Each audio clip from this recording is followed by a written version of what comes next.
TNAU UG கேண்டிடேட்ஸ்க்கு certificate verification இன்னையிலேருந்து start ஆகுது.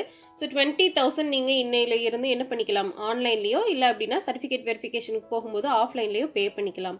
DD எடுக்கணுமா அப்படிங்கிறதுமே அவங்க சொல்லுவாங்க. ஸோ நீங்கள் கேஷாகவும் கொடுத்துக்கலாம், ஆன்லைன்லேயும் பே பண்ணிக்கலாம், ஒரு ப்ராப்ளமும் கிடையாது. TNAU அப்ளிகேஷன் போட்டவங்களை பொறுத்த வரைக்கும் 2 விதமான கேட்டகரி இருப்பீங்க. ஒன்று சீட் அலாட் ஆனவங்க, இன்னொன்று not allotted candidates. Seat allot ஆனவங்க என்ன பண்ணியிருப்பீங்க அப்படின்னு பார்த்தீங்கன்னா, இப்போ இன்னையில இருந்து சர்டிஃபிகேட் வெரிஃபிகேஷன் ஸ்டார்ட் ஆகுது. சர்டிஃபிகேட் வெரிஃபிகேஷன் 1 அப்படின்னு சொல்லியும் சொல்லுவோம். பிகாஸ் உங்களுக்கு சீட் அலாட் ஆகியிருக்கு. நீங்கள் என்ன பண்ணுவீங்க, டேப் ஓப்பன் பண்ணி இனிஷியல் அமௌண்ட் பே பண்ணிவிட்டு ப்ரொவிஷனல் அலாட்மெண்ட் லெட்டரை டவுன்லோட் பண்ணி என்ன பண்ணுவீங்க, நீங்கள் TNAUக்கு போய் ஃபிசிக்கல் ரிப்போர்ட்டிங் அப்படிங்கிறது பண்ணுவீங்க. ஆஃப்லைனில் நீங்கள் கண்டிப்பாக பண்ணியே தான் ஆகணும். சீட் அலாட்டட் கேண்டிடேட்ஸுக்கான ஃபர்ஸ்ட் ப்ராசஸ் இது.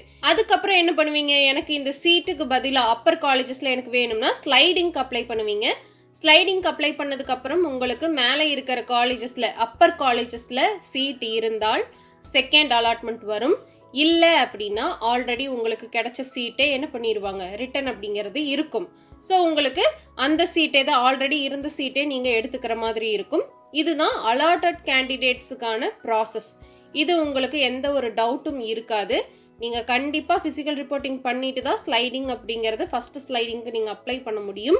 நாட் அலாட்டட் கேண்டிடேட்ஸை பொறுத்த வரைக்கும் நீங்கள் நெக்ஸ்ட் ரவுண்டு உங்களோட ரேங்க் ரேஞ்ச் எப்போ கூப்பிடுறாங்களோ அப்போ தான் நீங்கள் அட்டன் பண்ண முடியும்.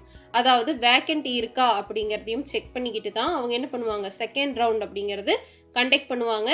அப்போ உங்களோட ரேங்க் ரேஞ்சுக்குள்ளே வந்தீங்கன்னா கண்டிப்பாக நீங்கள் அட்டன் பண்ணலாம். உங்களோட ரேங்க்குக்கு சீட் இருந்தால் ஏதாவது ஒரு கோர்ஸ், ஏதாவது ஒரு காலேஜ் உங்களுக்கு கிடைக்கும். இதுதான் TNAU UG கேண்டிடேட்ஸை பொறுத்த வரைக்கும் தெரிஞ்சுக்க வேண்டிய விஷயம்.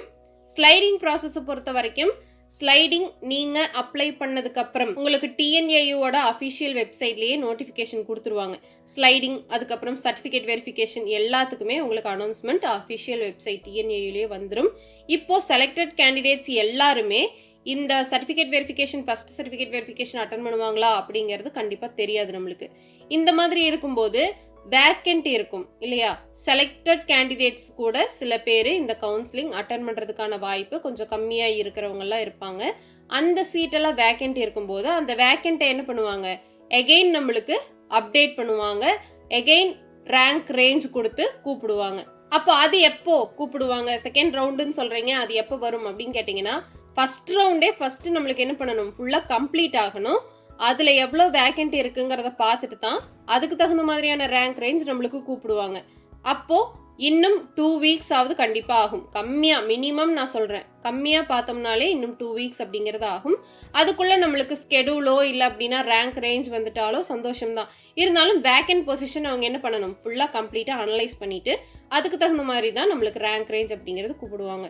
இது மட்டும் இல்லாமல் இன்னொரு டவுட்டும் கேட்டிருந்தீங்க. ஸ்லைடிங்கை பொறுத்த வரைக்கும் TNAU செகண்ட் ரவுண்டில் காலேஜ் ப்ரெஃபரன்ஸ் ஃபர்ஸ்ட் ரவுண்டில் கொடுத்த மாதிரி தான் கொடுக்கணுமா, இல்லை சீட் சில காலேஜஸில் இல்லாதனால சேஞ்ச் பண்ணலாமா, காலேஜ் ப்ரெஃபரன்ஸை சேஞ்ச் பண்ணலாமா அப்படின்னு சொல்லி கேட்டிருந்தீங்க. ஃபர்ஸ்ட் ரவுண்ட் பார்ட்டிசிபேட் பண்ண ஸ்டூடெண்ட்ஸ் பொறுத்த வரைக்கும் ஃபர்ஸ்ட் ரவுண்டில் நீங்கள் ஃபஸ்ட்டு கொடுத்த மாடிஃபிகேஷன் டேட்டப்போ சேஞ்ச் பண்ண ப்ரெஃபரன்ஸ் தான் இன்னும். நீங்கள் ஸ்லைடிங் கொடுத்தாலும் அப்வர்ட் மூமெண்ட் எல்லாமே பண்ணாலுமே இருக்கிற அதே ப்ரெஃபரன்ஸில் தான் உங்களுக்கு என்ன பண்ணுவாங்க, அப்பர் காலேஜஸில் உங்களோட ரேங்க்குக்கு சீட் இருக்கா அப்படிங்கிறது பார்ப்பாங்க. இனிமேல் நீங்கள் என்ன பண்ண முடியாது, சேஞ்ச் பண்ண முடியாது. செகண்ட் ரவுண்டை பொறுத்த வரைக்கும் உங்களுக்கு அதுக்கான eligibility and rules and regulation இனிதான் என்ன பண்ணுவாங்க அப்படின்னு பார்த்தீங்கன்னா சொல்லுவாங்க. ஸோ அது வரைக்கும் நம்ம வெயிட் பண்ணி தான் ஆகணும். All the best all of you. Share your knowledge as much as you can.